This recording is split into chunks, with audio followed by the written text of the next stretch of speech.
ನಮಸ್ಕಾರ. ನನ್ನ ಹೆಸರು ಕವಿತಾ ಸಿಂಗ್ ಅಂತ. ಈಗಾಗಲೇ ವಿಷಯ ನನಗೆ ಎಲ್ಲರಿಗೂ ನಿಮಗೆಲ್ಲ ಗೊತ್ತಾಗಿರ್ಬೋದು. ನಾವು ಗ್ರೀನ್ ಪ್ಯಾಲೇಸ್ ಹೆರಿಟೇಜ್ನ ನಾನು ಒಬ್ಳು ಪ್ರಮೋಟಿಂಗ್ ಆಗಿದ್ದೀನಿ. ಸೊ ಇದೇ ವಿಷಯವಾಗಿ ಒಂದು 2-3 ದಿನಗಳಿಂದ ಸ್ವಲ್ಪ ಸಮಸ್ಯೆಗಳು ಸ್ಟಾರ್ಟ್ ಆಗಿತ್ತು. ಅದರಲ್ಲಿ ಯಶೋಧ ಅನ್ನೋರು ದಯಮಾಡಿ ಮೇಡಮ್ ನಿಮಗೆ ಸ್ಪೆಷಲಿ ಯಶೋಧ ಮೇಡಮ್ ಅವ್ರಿಗೆ ನಾನು ಇದೊಂದು ಮಾತು ಹೇಳಬೇಕು ಅಂತಲೇ ಇವತ್ತು ಬಂದಿದ್ದೀನಿ. ಯಾಕಂದರೆ ಮಾಧ್ಯಮಗಳಲ್ಲಿ ನೀವೇನು ಮಾಡಿದ್ದೀರಾ, ನನ್ನ ಹೆಸರನ್ನ ತೊಗೊಂಡಿದ್ದೀರಾ. ಸೊ ನನಗೂ ನಿಮಗೂ ವೈಯಕ್ತಿಕ ಯಾವ ರೀತಿಯಂತಹ ದ್ವೇಷ ವೈಷಮ್ಯ ಇಲ್ಲ, ನಿಮಗೆ ಏನಿದೆಯೋ ನನಗೆ ಗೊತ್ತಿಲ್ಲ. ಬಟ್ ನಾನು ನಿಮಗೆ ನೀವು ನನಗೆ ನನ್ನ ಹೆಸರು ತಗೊಂಡಿದ್ದಕ್ಕೆ ಒಂದು ಮೀಡಿಯಾದಲ್ಲಿ ನನ್ನ ಹೆಸರು ಹೇಳಿ ಎಲ್ಲ ಕಡೆ ಜಾಲತಾಣದಲ್ಲಿ ಅದನ್ನು ಸುದ್ದಿಯಾಗಿ ಬಂದಿದೆ. ಅದಕ್ಕೋಸ್ಕರ ನಾನು ಇವತ್ತು ಮಾಧ್ಯಮದ ಮೂಲಕ ನಿಮಗೆ ಒಂದು ಸಲಹೆ, ಹಾಗೆ ನನ್ನ ಕಡೆಯಿಂದ ಒಂದು ನೀವೇನಂತ ತಿಳ್ಕೊತೀರ ಅದು ನಿಮಗೆ ಬಿಟ್ಟಿದ್ದು. ನನ್ನ ವಿಷಯ ಬಗ್ಗೆ ನನ್ನ ಹೆಸರನ್ನ ನೀವು ತೆಗೆದಿರೋದಕ್ಕೆ ನಾನು ನನ್ನ ಪರ್ಸ್ನಲಿ ನನಗೆ ತೇಜೋವಧೆ ಆಗ್ತಾ ಇದೆ. ನನಗೆ ನಿಮ್ಮ ಪ್ರಮೋಟಿಂಗ್ಗಳು ನೀವು ಕೆಲಸ ಮಾಡಿರೋವಂಥದ್ದು ನನಗೆ ಅದು ಸಪ್ರೇಟು, ನನಗೆ ಬೇಕಾಗಿಲ್ಲ. ನಾನು ನಿಮ್ಮ ಪ್ರಮೋಟಿಂಗ್ಗಳು ನನಗೆ ಕಾಲ್ ಮಾಡಿ ನನಗೆ ಹಿಂಸೆ ಆಗ್ತಾ ಇದೆ. ಪರ್ಸ್ನಲಿ ನನಗೂ ಒಂದ್ಸಲ ಮಾನಸಿಕವಾಗಿ ಹಿಂಸೆ ಆಗಿ 2 ಡೇಸಿಂದ ನನಗೂ ತುಂಬ ಕಷ್ಟ ಆಗಿದೆ.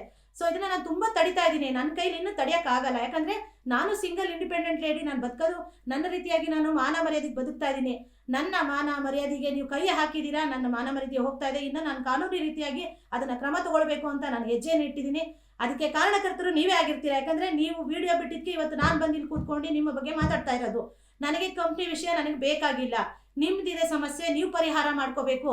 ನಾನು ನಿಮಗೆ ಯಾವುದೇ ರೀತಿಯಾಗಿ ಕೈ ಎಳೆಯೋದಾಗಲಿ ಯಾವುದೇ ರೀತಿ ನಾನು ತೊಂದರೆಯನ್ನು ಕೊಟ್ಟಿಲ್ಲ. ನೀವು ಹೇಳಿಕೆ ಕೊಟ್ಟಿರೋ ಪ್ರಕಾರ ಹೌದು, ನಾನು ನಿಮಗೆ ಕಾಲಿಡಿಯಕ್ಕೆ ಬಂದಿದ್ದು ನಿಜ. ಏನಕ್ಕೆ? ನಮ್ಮಿಂದ 10 ಜನಕ್ಕೆ ತೊಂದರೆ ಆಗೋದು ಬೇಡ ಮೇಡಮ್. ವೈಯಕ್ತಿಕ ನನ್ನ ಮೇಲೆ ನಿಮ್ಮ ಕೋಪ ಇದ್ದರೆ ದಯಮಾಡಿ ಅದನ್ನು ಮನಸ್ಸಲ್ಲಿ ಇಟ್ಕೊಳ್ದೇನೆ ನೀವು ಎಲ್ಲರದ್ದು ಏನಿದೆಯೋ ಅದನ್ನು ಕೇಳ್ಕೊಂಡು ಮಾಡಿ ಅಂತ ಸಮಾಧಾನಕ್ಕೆ ನಾವಿಬ್ಬರು ಪ್ರೀತಿಯಿಂದ ಮಾತಾಡ್ಸೋಕ್ಕೆ ಬಂದಿದ್ದೀವಿ ಹೊರತು ಬೇರೆ ರೀತಿ ಯಾವುದೇ ರೀತಿ ತೊಂದರೆಗಳನ್ನ ಕೊಟ್ಟಿಲ್ಲ. ಬಟ್ ಆದರೆ ನೀವು ನನಗೆ ನಿಮ್ಮ ಕಸ್ಟಮರ್ಗಳಿಂದ ಫೋನ್ ಮಾಡಿಸಿ ಅದು ನನಗೆ ಸಂಬಂಧ ಇಲ್ಲದೆ ಇರೋದು. ನನ್ನ ಕಸ್ಟಮರ್ಗಳಿಗೆ ನಾನು ಏನು ಬೇಕೋ ಆ ಸೌಲಭ್ಯಗಳನ್ನ ಕೊಡಿಸ್ತಾ ಇದ್ದೀನಿ. MD ಜೊತೆ ಚೆನ್ನಾಗಿದ್ದೀನಿ, MD ನಮ್ಮ ಜೊತೆ ಸಹಕಾರ ನೀಡ್ತಾ ಇದ್ದಾರೆ, ಎಲ್ಲ ಕಸ್ಟಮರ್ಗೂ ವಸ್ತುಗಳು ಹೋಗ್ತಾ ಇದೆ. ಬಟ್ ನಿಮ್ಮ ಕಸ್ಟಮರ್ಗೆ ಜವಾಬ್ದಾರಿ ನೀವು ಕಾನೂನು ಪ್ರಕಾರ ನಿಮ್ಮ ಕಂಪ್ನಿ ರೂಲ್ಸ್ ಪ್ರಕಾರ ನೀವು ಕಾರ್ಡ್ಗಳನ್ನ ತೋರಿಸಿ ದುಡ್ಡು ಕಟ್ಟಿರೋದನ್ನ ತೋರಿಸಿ ನೀವು ಕ್ಲಿಯರ್ ಮಾಡ್ಕೊಳ್ಳಿ. ನನ್ನ ನಂಬರ್ ಯಶೋಧ ಅವರೇ, ನಾನೆಲ್ಲಾರ ನಿಮ್ಮ ಹೆಸರನ್ನ ತೊಗೊಂಡಿದ್ದೀನಾ? ನೀವು ಯಾಕೆ ನನ್ನ ಹೆಸರನ್ನ ತೊಗೊಂಡು ನನ್ನ ಪರ್ಸ್ನಲಿ ವೈಯಕ್ತಿಕವಾಗಿ ನೀವು ಬರ್ತಾ ಇದ್ದೀರಿ ಅಂತ ನನಗೆ ಗೊತ್ತಿಲ್ಲ. ಏನಕ್ರಿ? ನಾನು ಕಂಪ್ನಿಲಿ ನನ್ನ ಪ್ರಮೋಟಿಂಗ್ ನೀವೇನು ಕೆಲಸ ಮಾಡ್ತಿದ್ದೀರೋ ಅದೇ ಕೆಲಸ ನಾನು ಪ್ರಮೋಟಿಂಗು ನಾನು ಅದನ್ನು ಕೆಲಸ ಮಾಡಿದ್ದೀನಿ. ನಾನು ID ಗಳನ್ನ ಮಾಡಿಸಿದ್ದೀನಿ. ನನ್ನ ID ಗೆ ಸಂಬಂಧಪಟ್ಟಂತಹ ಕಸ್ಟಮರ್ಗೆ ಏನು ಒದಗಿಸ್ಕೋಬೇಕು MD ಹತ್ರ ಸಲಹೆ ಸೂಚನೆ ತೊಗೊಂಡು ಕರೆಕ್ಟಾಗಿ ಕೆಲಸ ಮಾಡ್ಕೊಂಡು ಹೋಗ್ತಾ ಇದ್ದೀನಿ. ನಿಮ್ಮ ಥರ ನಾನು ಯಾವುದೇ ರೀತಿ ಲೋಪದೋಷಗಳು ಮಾಡಿ ಕಿರ್ಚಾಡಿ ಪರ್ಚಾಡಿ ಜಗಳ ಆಡಿ ಮೀಡಿಯಾಗೆ ಹೋಗಿ ನಾನು ಮಾಡಿಲ್ಲ. ಸೊ ನಿಮಗೂ ನನಗೂ ಸಂಬಂಧ ಇಲ್ಲ. ನನ್ನ ಹೆಸರನ್ನ ಪದೇ ಪದೇ ನೀವು ಹೇಳ್ತಾ ಇದ್ರೆ ನನ್ನದೇ ಆದ ರೀತಿಯಲ್ಲಿ ನಾನು ಸಹ ಕ್ರಮವನ್ನು ತಗೊಳ್ಳೋದಕ್ಕೆ ನಾನು ರೆಡಿ ಇದ್ದೀನಿ. ನಾನು ಸಹ ತಡೆಯಲ್ಲ. ಯಾಕಂದರೆ ನಾನು ಸರಿಯಾಗಿದ್ದೀನಿ. ನಾನು ಯಾಕೆ ಹೆದರಬೇಕು? ನನ್ನ ಕೆಲಸ ಸರಿಯಾಗಿ ಮಾಡ್ಕೊಂಡು ಹೋಗ್ತಾ ಇದ್ದೀನಿ. ನೀವು ಸರಿ ಇಲ್ಲದ್ರೆ ನೀವು MD ಕೇಳ್ಕೊಳ್ಳಿ. ನೀವು ಏನು ಕಾನೂನು ಮೂಲಕ ನೀವು ಗ್ರೀನ್ ಪ್ಯಾಲೇಸ್ ಹೆರಿಟೇಜ್ ಕಂಪ್ನಿಲಿ ಏನು ಮಾಡ್ತಾ ಇದ್ದೀರಾ, ಅದು ಏನೇನಾಗಿದೆ ನೀವು ಸೊಲ್ಯೂಷನ್ ಮಾಡ್ಕೊಳ್ಳಿ.